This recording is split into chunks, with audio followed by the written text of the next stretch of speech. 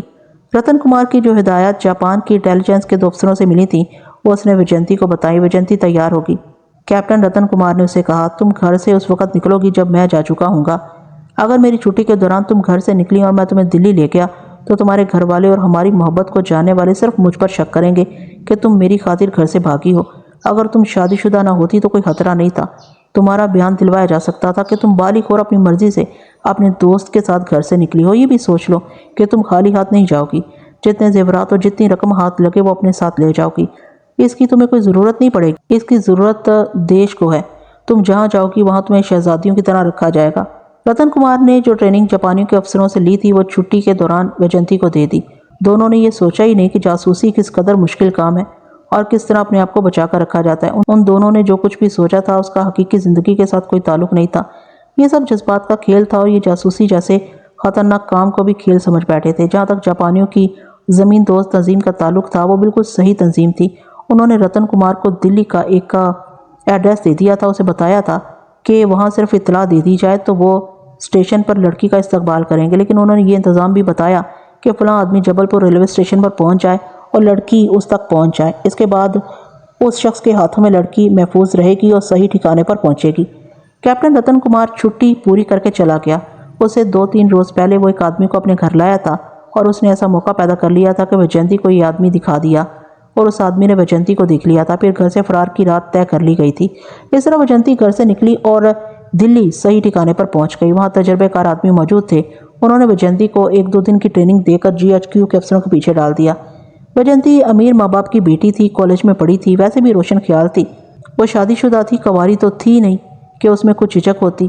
اس نے چونکہ خوفزدگی کی حالت میں بیان دیا تھا اس لیے وہ کوئی بات چھپا نہیں رہی تھی۔ اس نے بتایا کہ کیپٹن رتن کمار کے ساتھ اس کی جو محبت تھی وہ بھی ناجائز تھی۔ میں نے اس کہانی کی ابتدا میں کہا ہے کہ میں اس کی پوری کتاب لکھنا چاہتا تھا۔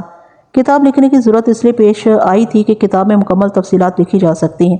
اگر کتاب لکھتا تو اس میں بتاتا کہ یہ ہندو لڑکی فوجی افسروں تک کس طرح پہنچی اور کرنل کرم سنگھ کو اس نے اپنے جال میں کس طرح پھانسا۔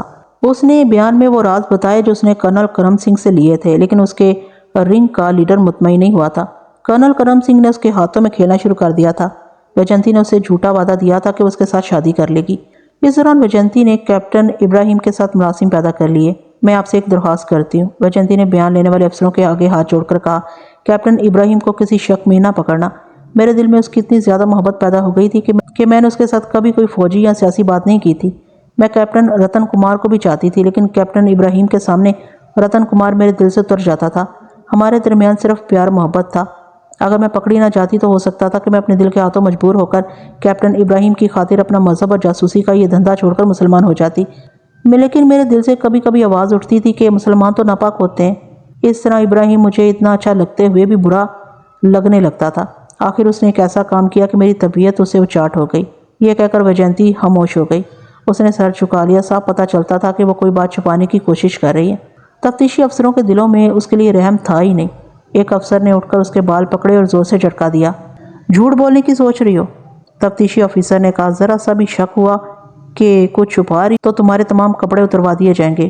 وہ آخر لڑکی تھی۔ اس نے نہ خود سوچا تھا نہ اسے کسی نے بتایا تھا کہ ایک روز وہ پکڑی بھی جائے گی، اس کے ساتھ ایسا سلوک ہوگا جسے وہ تصور میں بھی نہیں لا سکتی۔